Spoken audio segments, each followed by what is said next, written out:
Hello and welcome back to 4FS Gaming. I'm Ascendance, and in this video I'm going to be showing you a whole mixed bag of tips, tricks, tactics and strategies that will hopefully help you get an edge in Hunt Showdown. The way that I'm going to do this is by running through some of my gameplay analysis and stepping you through the decisions that I make play by play so that you guys can understand what's going on behind the footage. If you were looking forward to my second rifle review video for the tier 2 rifles, don't worry, that will be coming sometime next week. I'm just trying to get my head around some new software and that will be on its way. So let's get stuck right into our first clip. An enemy duo is banishing the spider at Goddard Docks. We're able to move up to the north side without engaging them, and we're not sure if they know that we're here yet. My partner decides to sneak up the stairs because he's carrying close range weaponry. He's back down the other end. I should be able to get past the hole in the wall. There's two. Fuck. So that's really not a very good start to our attack into the boss lair. My partner is down in a position where I can't really revive him because if I try, he's almost certain to be watched over by shotguns. Let this be lesson number 1. Don't just blindly revive your partner, kill the enemies first. Well, that's one. I don't know if he had a partner.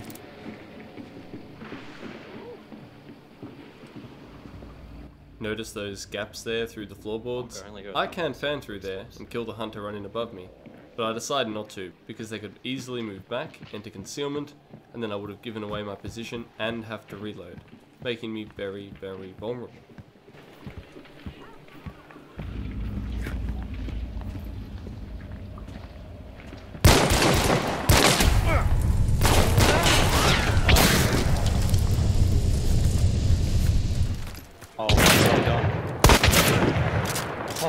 So what on earth happened there, and how am I still alive? Well, there is a fair bit of luck involved, but also the decision to push in and keep shooting after I knew I hit 2 shots. Let's look at the footage more slowly to see what happened. I decide I'm ready to make my move, so I head up the stairwell with my fan in Lamat in hand, a potent close range weapon. As I get near the top, the enemy rounds the corner. I start off by hitting him once, then twice, then miss up the follows. The flash bomb hits me and I'm completely blind. I know I need one more hit to down him. I get that hit and he dies. I then hear the enemy stomping towards me, so I turn around, guess where the stairs are, and begin sprinting down. I pull out my lapel at the bottom, swing around, and shoot the remaining enemy in the chest. That gives me time to head back, reload, and recuperate. I thought there was a headshot for a second.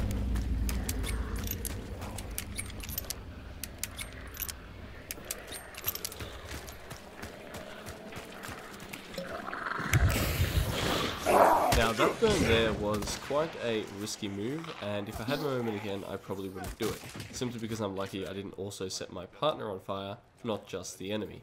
The rationale behind it is that I needed to stop the partner getting that instant revive, and by throwing the burn out, I knew that the fire would cover the ground temporarily, allowing me time to reload, clear some zombies, and get in a position where I can actually watch the body. Nice. Keep it up. Another nice tap to my opponent's chest tells me that he is probably starting to run out of heals. However, I don't want to stay in that position for too much longer. Staying in the one spot does make you quite vulnerable, and if you do move to a different angle, often your opponent's still going to be looking at your last known position, which allows you to line up really nice headshots to seal the deal. Probably won't think you're there too. Yes. Well done. The next clip we're going to look at in this video is a short one, and it just details 3 basic things. It involves a real quick look at tracking enemy player movement, why it's bad to make too much noise, and also some tips on how to sneak up really close for a shotgun ambush. That's just at lumber. They're coming here. I want to catch them before they get in here though. So how was I able to make that assumption? Well, I heard the gunshots, I took note of their distance and direction, and concluded that they came from just over the railway line at lumber. Then, the first thing I did was bring up my map. By doing this, I'm able to see the way it folds in, and can conclude that their most likely direction after lumber will either be brickworks or fort. Either way, they're going to be coming in our direction. Rather than try and wait around and just hope they came here instead of fort, we decided to push over to lumber ourselves to take the advantage.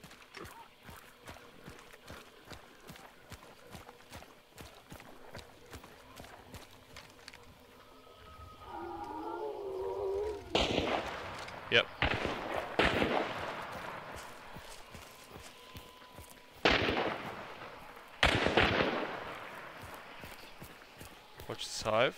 I see them. They just killed a hive. I'm not moving, I'm standing still. If I move, they'll see me.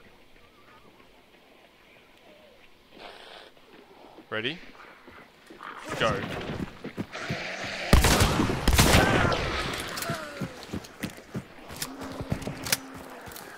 The key takeaway here is that when you're sneaking up on an enemy, feel free to move or even sprint step over sticks while they're shooting and running, because their own sound will mask yours. But when they're being quiet and just walking around, that's when you want to stay completely still, because at this range even the smallest movement can give away your position. I also made sure I approached out of line of sight. The cover wasn't very good, but I was confident that it would conceal me from my enemies close enough to bring me into shotgun range.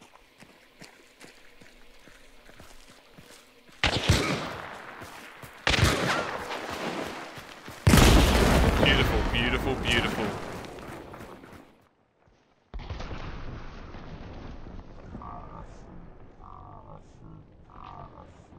These last two clips are about attacking the boss lair when enemies are actually in there killing the boss.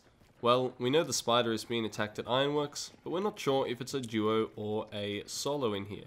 So let's see what happens. Stealth it.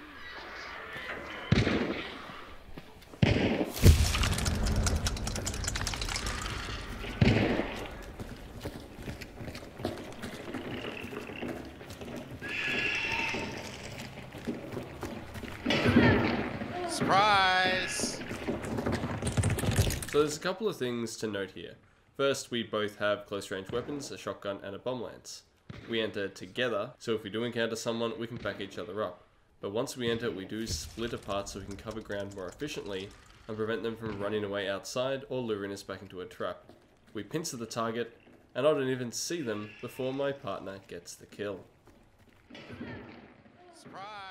Even though we definitely would have made noise while entering because of our footstep and opening that metal door, something like a simple bear trap would have really helped out our opponent then. It would have been a definitive sound cue that informed them loudly and proudly that we were on our way in.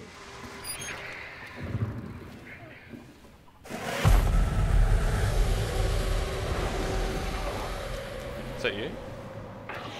Yeah, there's another person out here.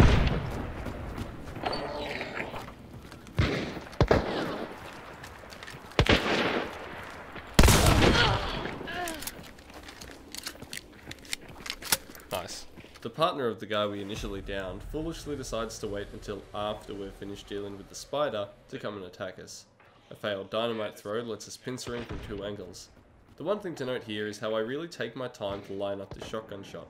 I know my partner has him pinned, and he's not going to turn around and see me, and so I do take that extra moment to make sure it's lethal. Shotguns can be notoriously unreliable, especially things that aren't a full-barreled Spectre, Romero, or Crown and King. This last clip looks at an attack on a boss lair when an enemy is in there fighting the assassin. Darksight confirms that it's only one enemy, but the sounds coming from inside make us suspect he has a crossbow, which is really quite dangerous up close with its one-shot kill potential. What I would like you to observe here is my timing when I decide to go in. The bayonet requires a headshot to a kill in one hit, which makes it a really bad match against his crossbow. But if I know that he's taken damage, I can hit him anywhere for lethal. Bonus points if I wait until he's shot and emptied his crossbow, because then the kill is more or less guaranteed.